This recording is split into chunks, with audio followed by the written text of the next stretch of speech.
Club. They all wasn't doing it at the same time.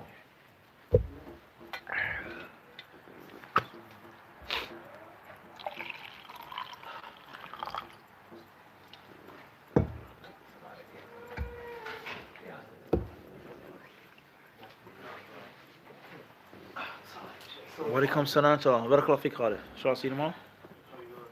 Huh? I'm alright. Yeah, no complaints. No complaints. جزاك الله خير.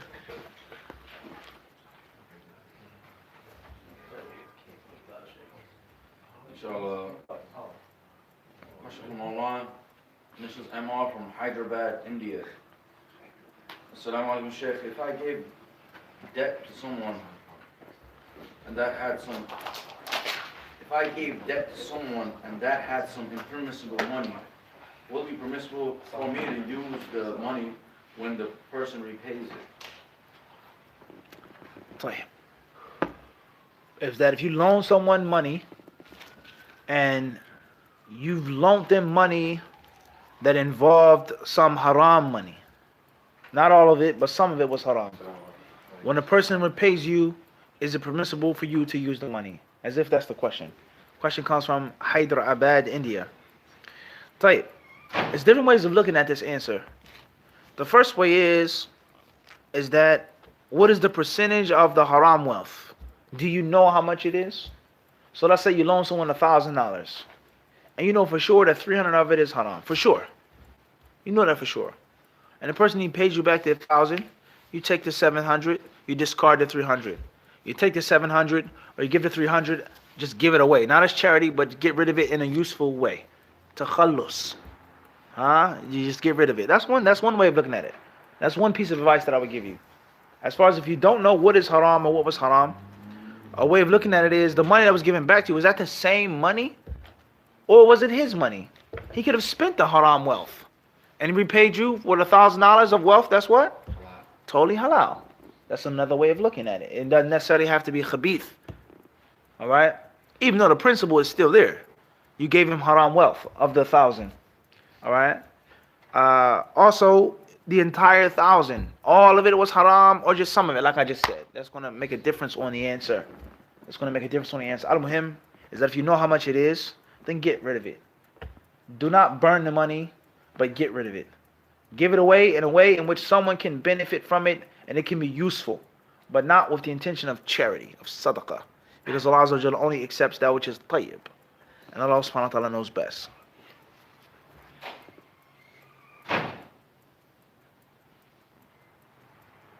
This was AA from Miami, Florida. Assalamu alaikum. Can men wear non-gold necklaces? Question comes from Miami, Florida. Can men wear non-gold necklaces? It depends what type of necklace it is. The necklace could be a knife necklace. The necklace could be tools. The necklace could be something that you may need camping. You have a compass. Al-Muhim. A necklace is a broad terminology. A broad word, a necklace. As far as if you mean jewelry, wearing in jewelry, a chain that's not gold, such as silver or another type of metal, then I wouldn't advise with it. I would not advise with a man wearing a chain, even if it's not gold. As far as something or some type of use, dog tags or something like this, maybe a different story. You don't understand this? But just like a chain, like jewelry, even if it's not gold, I wouldn't advise with it. I don't have the ability to say that it's haram. Okay, some people, they say it's haram, it's imitating a woman. Not necessarily. It's men's jewelry. It's well known for men. And there are many cultures and civilizations in which men have necklaces and jewelry that's made for men. And they're fierce warriors who have a bracelet, right? Or a necklace. So you can't necessarily say that, I wouldn't advise with it, and Allah knows best.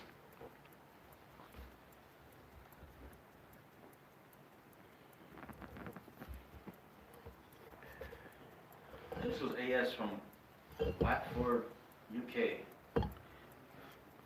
Could you please give advice on joining Pakistani army? May Allah grant you of the highest things in general. Question comes from Blackford, UK. Watford. I hope that's the correct pronunciation. Please forgive me if it isn't. Could you give some advice on joining the Pakistani army?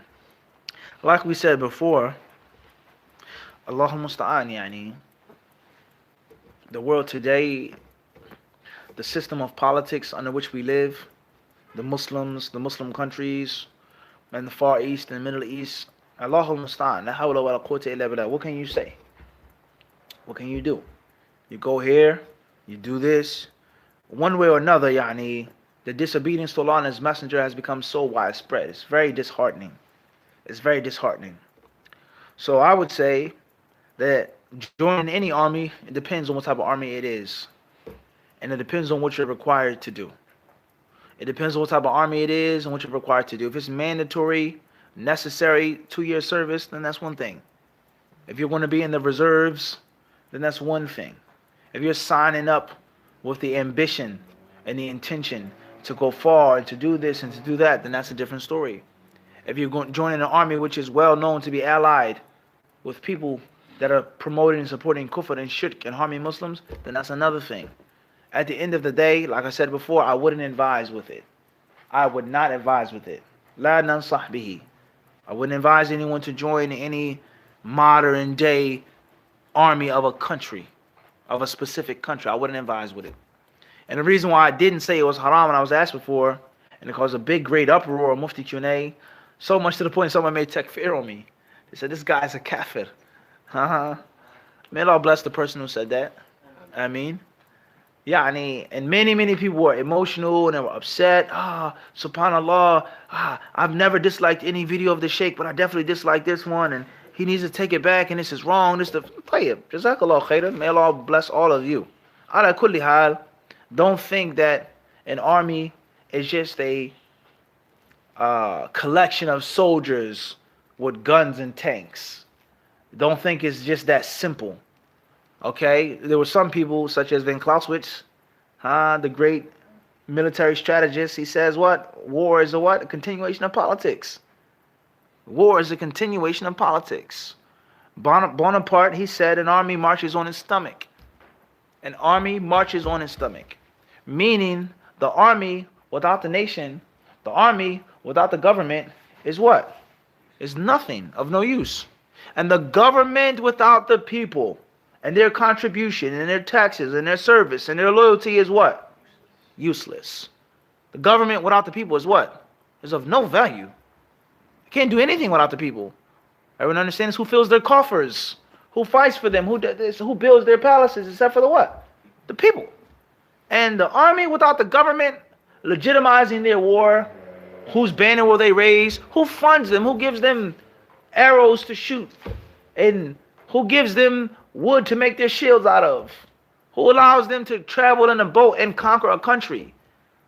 The new world, it was conquered under the name and under the banner of a country. This mission or these conquerors or conquistadors, they represent Spain.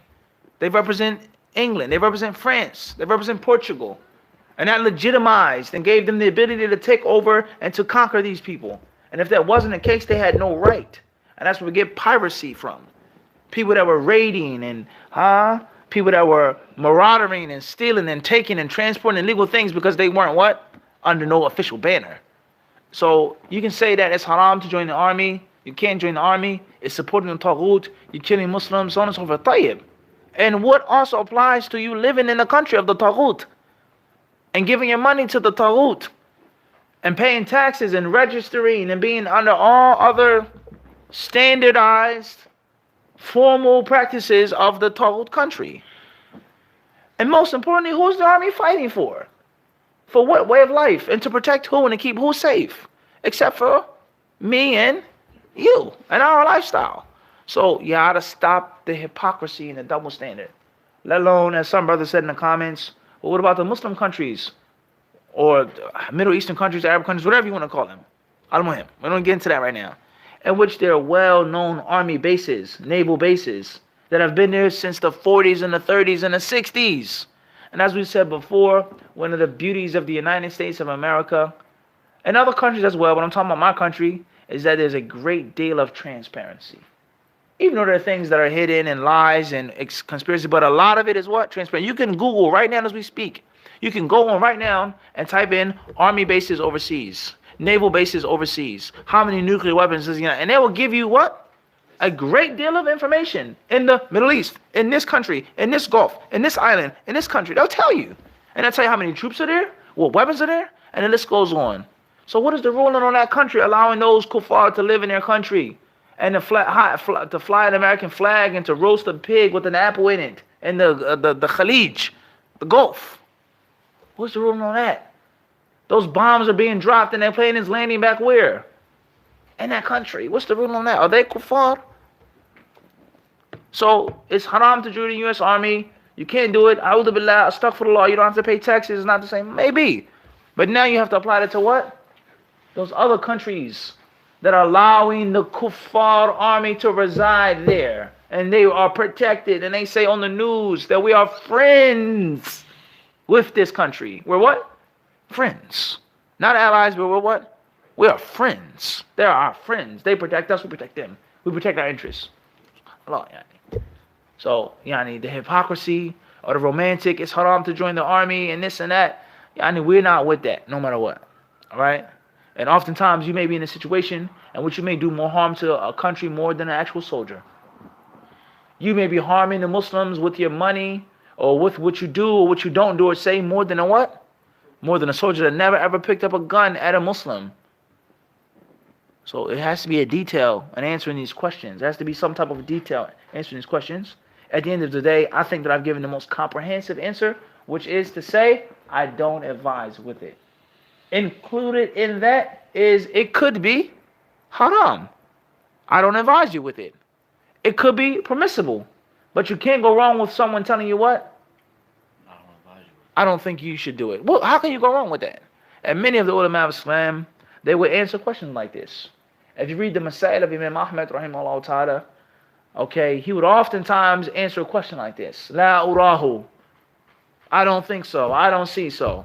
I don't believe so. And he wouldn't always necessarily say it's haram, it's this and it's that. You understand this? فَلِي يعني فِيهِمْ أُسْوَةٌ حَسَنَةٌ وَقُدْوَةٌ طَيِّبَةٌ فِي هَؤُلَاءِ.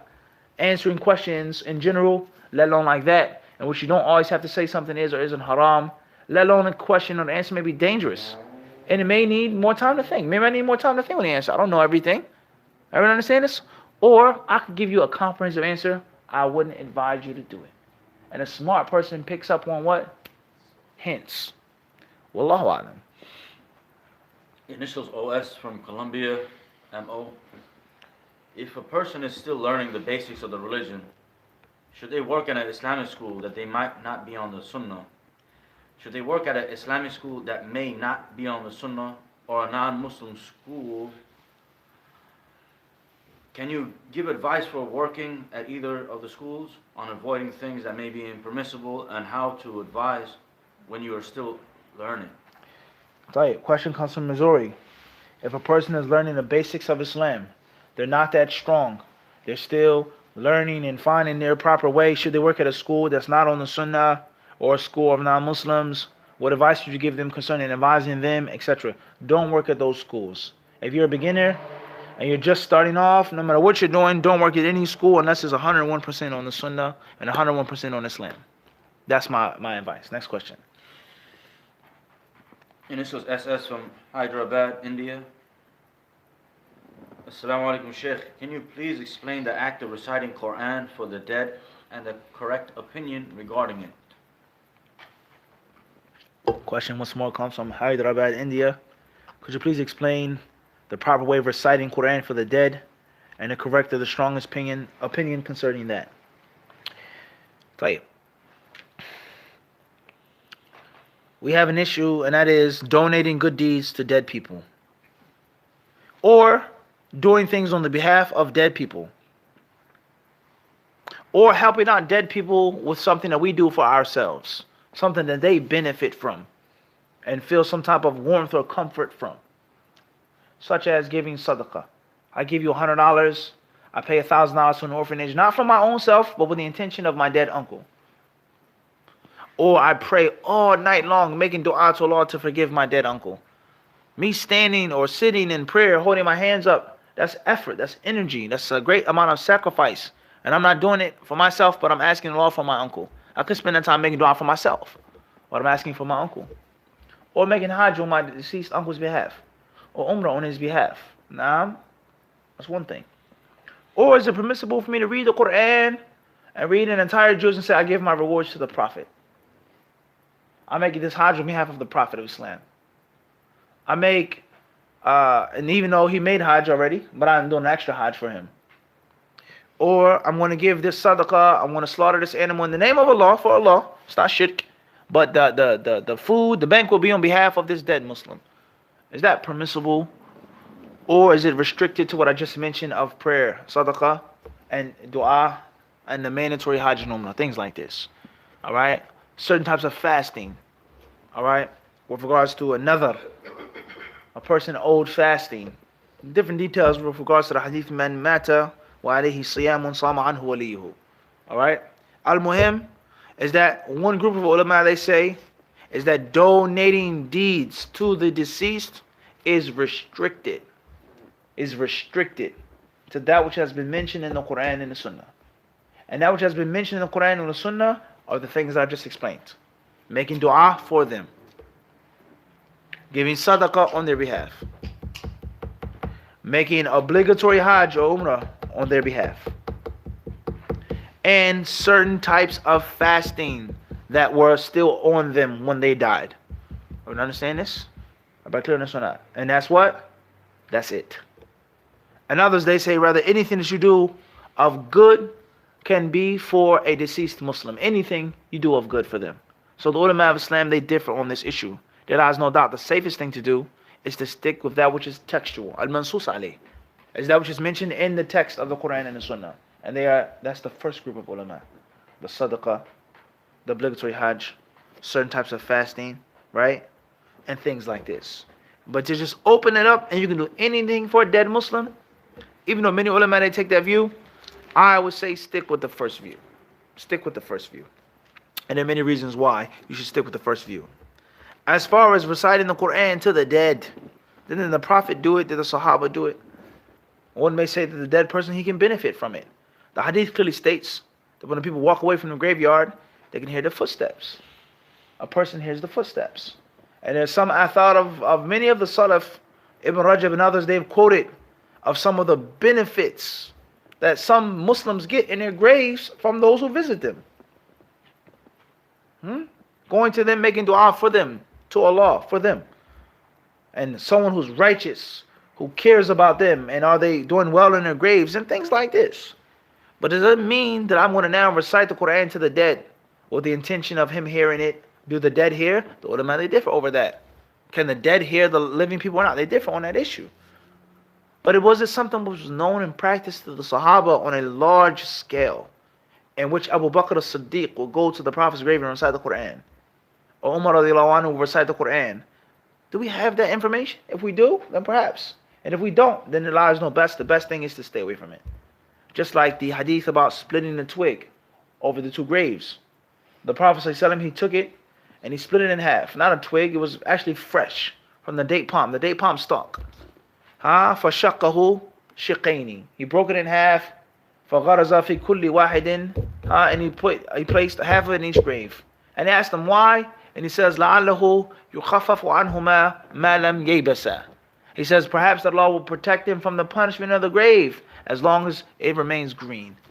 As long as it remains green.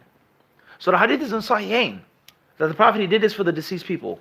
So does it mean that I can now go to a graveyard and take a date palm stalk and stick it into the grave as a means of asking Allah to protect him from adhab al-qabr? Some of the ulama of Islam have the opinion that you should do that and you can do that.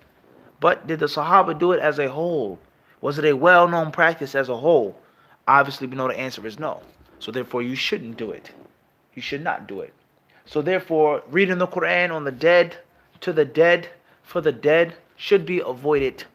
It's best not to do it. Bi'idhnillahi subhanahu wa ta'ala. As far as the hadith that says, "Iqra'u ala mawtakum yasin," read Surah Yasin to those who are dead, then there's a long discussion regarding that hadith. The first point, obviously, is that the hadith is not authentic. Al-qawl al-rajih al-sahih. The correct view is that the hadith is not authentic. That's number one. Number two is that, does that hadith mean those who are dead, or does that hadith mean those who are living and they're about to die? someone on their deathbed. Like the hadith that says, لَقِنُوا مَوْتَاكُمْ لَا إِلَهَ إِلَّا اللَّهِ. Hadith says, teach those who are dying to say La ilaha illallah. But the hadith doesn't say dying. The hadith says, لَقِنُوا مَوْتَاكُمْ. Those who are actually what? Dead. And the interpretation of the hadith is those who are what? On the deathbed. So what does a dead person benefit from me saying, say La ilaha illallah? And what does the dead person benefit from Yasin? And he's dead. Or is it a benefit from Surah Yasin when they're what? About to die. So therefore, there are many different ins and outs and many different loopholes in the argument of those who say that you should recite the Quran for the dead and to the dead. So therefore, it should be avoided. And some of it could be permissible, but it's best to avoid. And obviously, some of it is clear bid'ah. It's clear bid'ah.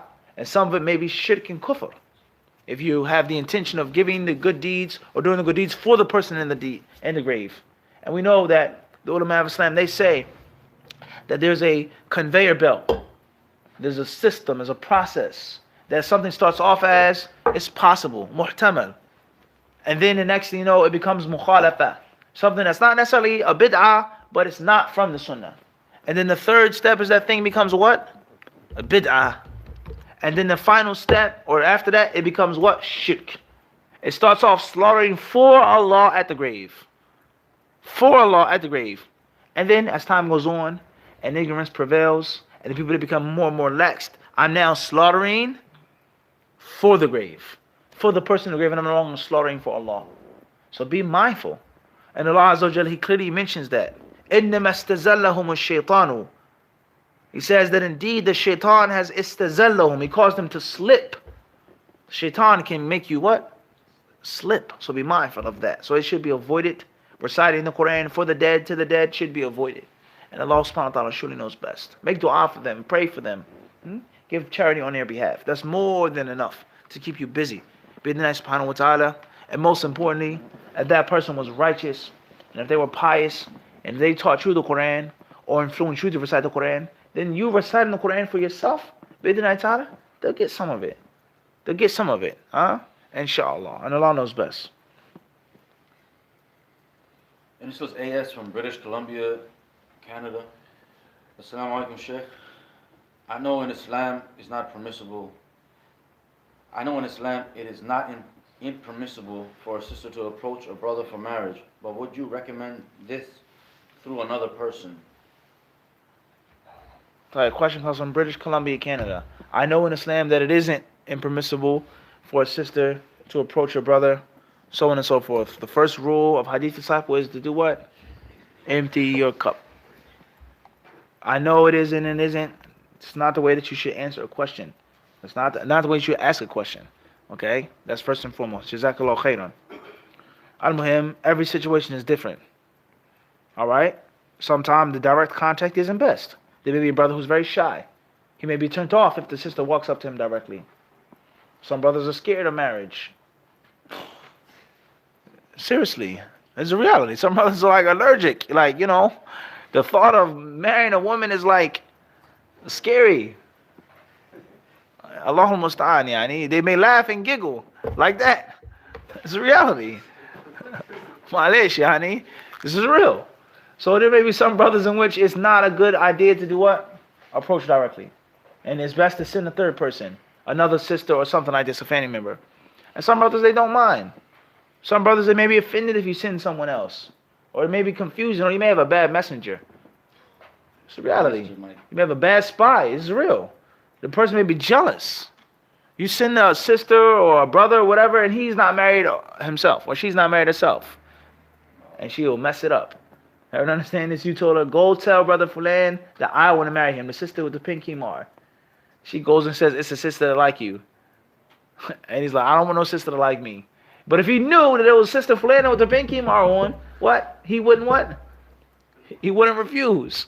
Sister Fulan with the pink himar, really, really beautiful and pretty. As an example. As a what? Don't act like you don't got them in your MSA and at college. Keep it real, right? I mean, keep it real. Let's be realistic now. So, yani, every situation is different. There is no one way of doing it. As long as it isn't haram, as long as it's not against the Quran and the Sunnah, then there are different ways. You have to scope it out yourself. Some people go directly. Some people play hard to get. Some people are shy. Some people are embarrassed. Nah? Some people, they have a cultural taboo. You can't ask the man directly for his daughter. You have to ask another person. He asks, shafa yani, wasita. Okay, so every situation is different. Al-muhim ista'in billah. Seek Allah subhanahu wa ta'ala's help. Ask Allah to guide you. And at the end of the day, you won't know until you try. You won't know what? Until you try. Wallahu ta'ala alam. Sallallahu alaihi wa sallam. Mubarak. Ala abdihi wa rasulihi nabina Muhammad. Jazakumullahu khairan.